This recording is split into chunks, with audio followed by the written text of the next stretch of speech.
Hello, everyone. Welcome back to the Whippy Studio. Today we are going to be talking about When Calls the Heart, Season 11, Episode 3, titled Steps Forward. And my mom is here to join me. Thanks for coming on. Hi guys. This was another good episode.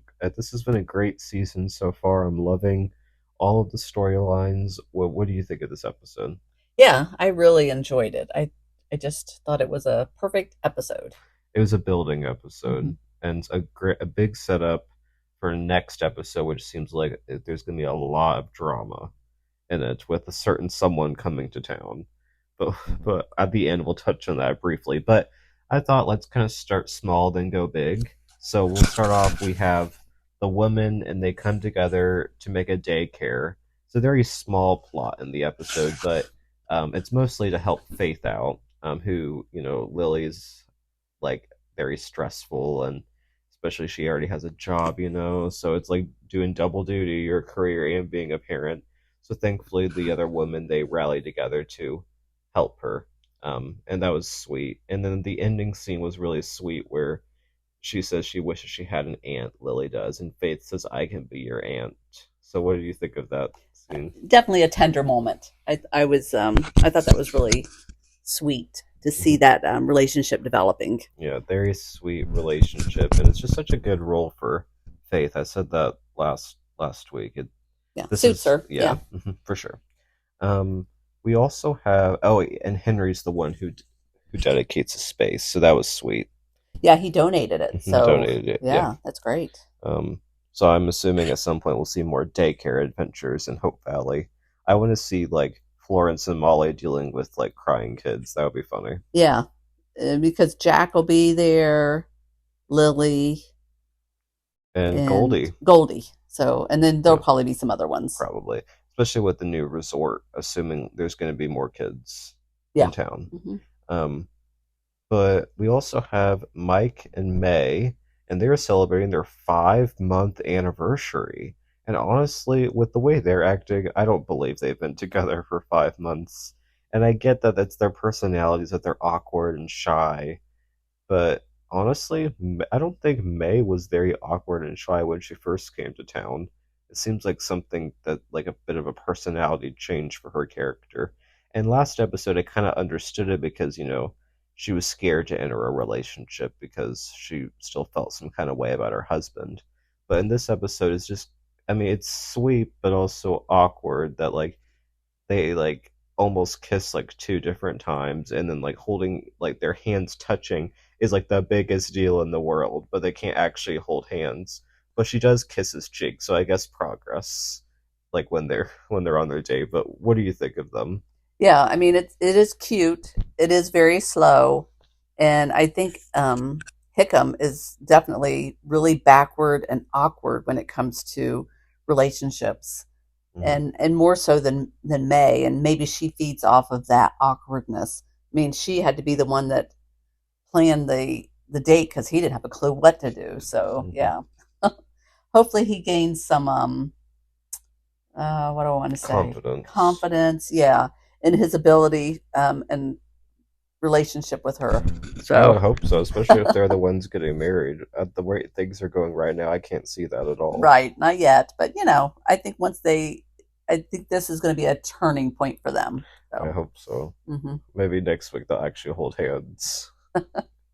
Um, so let's see. Let's talk about the investigation into who shot Lucas. So we have Bill, and he's in Capital City, and we find out he's timing Pike's confession to figure out if things add up, and they don't.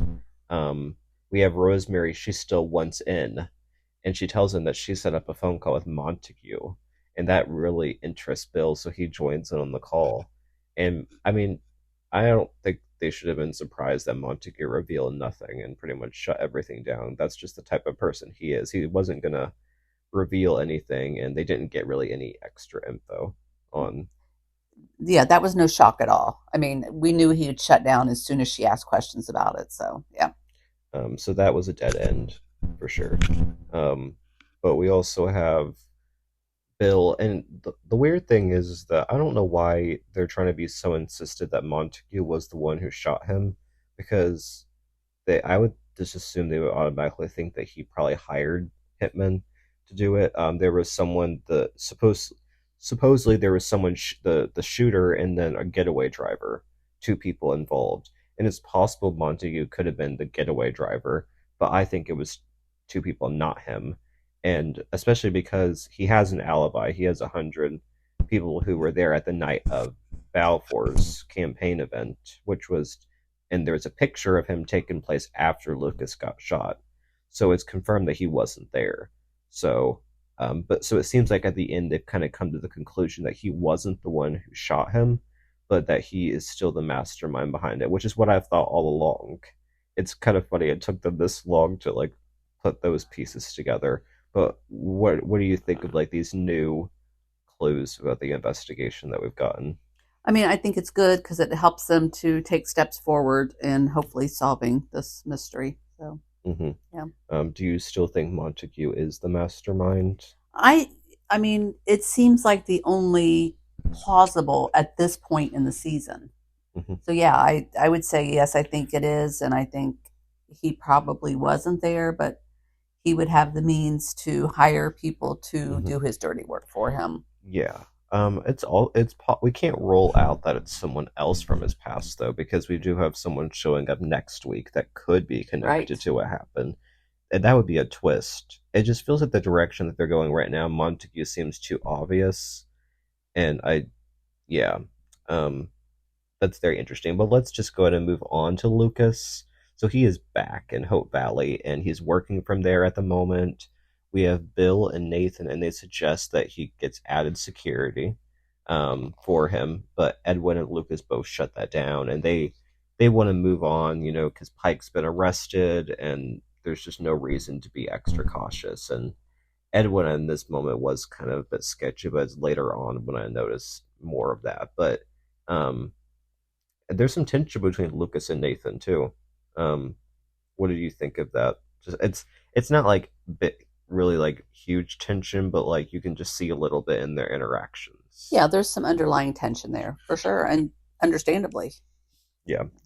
Um, and Lucas is upset that Nathan is like being extra cautious, and Elizabeth finds this out, but that kind of makes her admire him a little bit more of how cautious he is being for Lucas. But we have a nice scene between Elizabeth and Lucas where it seems like they're on the verge to becoming friends, and I appreciate that. But Rosemary does bring up a good point that with Elizabeth and Lucas, there was never really much of a friendship. There was always romantic undertones to that. So a friendship is actually something new between them, where Elizabeth and Nathan have always had a friendship. Hmm. That's Yeah. because Lucas was a romantic. He pursued. Nathan is really just now pursuing. So it's kind of cool how the roles kind of switched a little bit. And I think Elizabeth and Lucas could be good friends. But I think next week Elizabeth's going to learn something about him that there could be some conflict. That's just my opinion. But we also have the resort, and it's getting some negative feedback, which is understandable. And Rosemary publishes a news piece with some negative opinions, which causes the resort to be looked down on a little bit. But we do have the first bid comes in, and Montague bids on the resort. And Lucas shuts that down immediately, but Edwin's trying to encourage him to do it. So, what do you think of that? Yeah, that's interesting, don't you think? I think so. I mean, we're I'm definitely starting to think Edward's not got Lucas's best interest at heart, Hmm. and where before I really thought he had. So yeah. Um, and I wonder why Montague is doing this. Edwin said he was inspired by what Rosemary said to him, but I didn't really get that. It's possible maybe Edwin can like told Montague to do it. I don't know. It's a possibility. Edwin is definitely not trustworthy though, based on what happens in a minute that I'll say. But we also have Lucas go into the schoolhouse and asks Elizabeth and the kids to join him for a picture at the new resort site, to kind of represent, because children, are looked on as like a good influence, good publicity, just because they're kids, and it's good for the resort. So they go, And then it's kind of funny because that's Hickam and May's date, and then everyone shows up. That was funny. And we have another reporter there who Rosemary is rivals with, and that reporter reveals that the land for the resort that Lee sold him to is actually owned by Benson Hills, and also the access road to it. So that is an issue, and Lee already knew that, but it was actually Edwin who it seems like he knew and didn't tell Lucas that. So now Mhm. they're going to have to negotiate with Benson Hills to see if this is even okay. So yeah, Edwin. I'm surprised we didn't see Lucas get upset with Edwin for not telling him that, but maybe there wasn't enough time for that. But that was definitely not a very friendly move from him. Would you agree?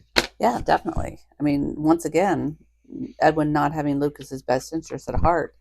I mean, it was almost like he stumbled over that. Like when Lee says, "Yeah, yeah," and I told this to Edwin, but yeah, so definitely not looking out for Lucas again. Yeah. So I think Lucas needs to find better people to work for him. Hmm. Um, but that's kind of all with Lucas. But let's move on to Elizabeth. Before we get to the Elizabeth and Nathan of it all, Elizabeth is helping one of her students named Toby, who is struggling with math. And at first he kind of brushes it off and thinks that he admits to copying the homework or just memorizing the homework answers. And then later we have him crying, and Elizabeth encourages him that he will get math someday. And for the time being, he doesn't have to take the test, which that would never work in an elementary school. Like kids pretty much, unless they have like a special needs or something, they have to take the test. Right. But it was nice of Elizabeth to offer him that, and it's nice to see her connection with the students again. Hmm. It reminded me of earlier seasons because in earlier seasons there were at least a plot every episode that had to do with the kids, and Right. I do miss that. So I'm glad they're getting back to that. Would you agree? Yeah, I definitely agree. I like it. Um, so let's move on to finish things off. Let's talk about the Elizabeth and Nathan of it all. So the episode starts with Nathan bringing Allie a lunch at school, and this was so Mm. funny because they have a talk about like how like last night was full of surprises with Lucas showing up, and then we have Allie coming up and asks him what he's doing there, and Nathan's like, "You forgot your lunch," and Allie's like, "No, you've already packed my lunch. It's in my bag," and he's like, "You get two lunches," and that was such a funny scene, like so awkward and funny. Like, how did he think he would get away with that? But Exactly. it was kind of like sweet though that he wanted to talk to her, so he had to come up with an excuse with the second lunch. What did you think of that? Exactly. Elizabeth, you could tell, really appreciated that and liked it. The look on her face was oh, he did this for me. He wanted to see me. So yeah, Well, he is putting in more effort, for sure. and I appreciate that. Where before it seemed like he didn't put in enough effort, which is partly why she didn't choose him. Lucas was the one who put an effort into their relationship. But I also think there was just more conflict between Elizabeth and Nathan because of that whole Fort Clay issue back in season 8 with that the mission that Jack had to take from Nathan. Like I felt like there was too much conflict there for him to be her choice at the time. But now that things have moved over, they are able to settle into a place where Nathan can take effort, and there's no really not much tension between them. I think there might be some tension after what happens at the end of the episode, but before we get that, we have her walking into the Mountie office and she sees Scout, and then Nathan comes out shirtless, and I was Hmm. shocked. I'm like, no way! And of course, everyone was freaking out about this online. They were fanning over Nathan being shirtless, but Nathan being shirtless, whatever. And then, but Elizabeth, her little smile after she leaves was so funny and cute. And yeah, what did you think of that scene? Yeah. Well, first off, shocking. I wasn't. I mean, we got hints that yeah, we're going to see something. Um, and yes, he's definitely built, and you want to take a second look, and I think Elizabeth did. And yeah, her smile said it all when she was leaving. She Yeah, was liking what she was seeing. yes, and That's just one way to put it compared to everything else I'm seeing online. But yeah, to be professional about this for our podcast, yes, that's what happened. Um, and then we have the scene where Elizabeth says that she's worried about Lucas, and that obviously upsets Nathan a little bit. And then the ending scene, we have Nathan looking at the paper and seeing Lucas's arm around Elizabeth in the paper. Um, and I don't remember, did Edwin kind of gesture for him to put her arm around her? I think that's what happened for the picture. Yeah, I don't Um, remember for sure, but it but was kind of weird that he, I like, was surprised he did it, to be honest. I mean, because now everyone's going to think that they're back together. Nathan did. Yeah. I mean, I kind of thought she would just be a part of the background with the kids and that would be the picture. But it almost seemed like it was a him and her at the Like front. the couple running the Yeah. resort, which Yeah. that's not the case. Right. So that, yeah, and that upset Nathan, and he clearly he wants Lucas gone based on what he told Elizabeth at the end. But then they literally walk into the saloon, and Lucas says he's staying put to figure out the Benson Hills issue, and that's how it ends. And it kind of ends the exact same way as episode two ended off, with them both in the saloon looking at Lucas. Yeah. So Lucas is sticking around. He's not gone, um, which we figured that he would be in Hope Valley a decent amount. I mean, he kind of has to. We can't keep going back and forth. But yeah, so let's talk about let's talk about the previews. So next episode is Easter, and that's gonna be super fun. We've never had an Easter episode on the show, and I'm looking forward to that for sure. Yeah. And Lucas has someone from his past coming to town. It's Jeanette, and she is French, and Mm-hmm. she is gorgeous. Mm-hmm. She is not an old poor widow that he described her back in when we first met him. So he has some explaining to do. Definitely. And I imagine, yeah, Elizabeth's going to learn some things about him. Mm-hmm. And we as the audience, I think through this, and we've already know that we're learning a lot more about his past. So I think this is just one layer of his past that we're going to be learning about, and I'm excited to see, like, did they have a relationship? It's possible. I mean, I Mm-hmm. think she said in the preview that she still like cares about him, and that was alluding to like that there was something going on happening between them. Right. So I'm looking forward to finding that out, and what Elizabeth will think of that, what Nathan will think of what Elizabeth thinks. I think there's a lot of tension coming there, and I'm really looking forward to next week for that. But I just realized we forgot to talk about something, that's the Canfields, and I'm glad I brought that up before we closed. We have Angela and Cooper, and they're kind of fighting the whole episode, and then we have Joseph saying enough is enough, and he steps into his pastor role and creates peace between them, and says that he has a brother, which we didn't know, and he's estranged from him. His name's Jacob, and he doesn't want Angela and Cooper to have any regrets like he does with his brother, which is a great message overall. And I think this is kind of set up to meet Joseph's brother at some point this season, Yeah, and I'm looking possibly. forward to that. And yeah, and then with the end, we have Angela and Cooper, and they decide to make plans with each other and to kind of restore their sibling bond. And Joseph looks on proudly. So, what did you think of this stuff with the Canfields? I thought it was great. I mean, typical sibling bickering and fighting, but the dad was able to step in and just really share a real life experience of his own that they could relate to. And they were able to, say they're sorry and reforge their bond together and learn more about their dad and what makes him who he is. So I thought that was good. That was good. Yeah. But that is kind of it. So next episode is Easter. Gonna be very exciting. Do you have anything else to say before we close? Once again, I'm looking forward to the next episode. Yeah. So comment down below your thoughts on this episode. Thoughts on the Elizabeth and Nathan of it all, the Lucas of it all, the investigation of it all. Any of your thoughts, list those down below, and we will see you next week to talk about episode 4. So thanks everyone for listening, and bye everyone. Bye.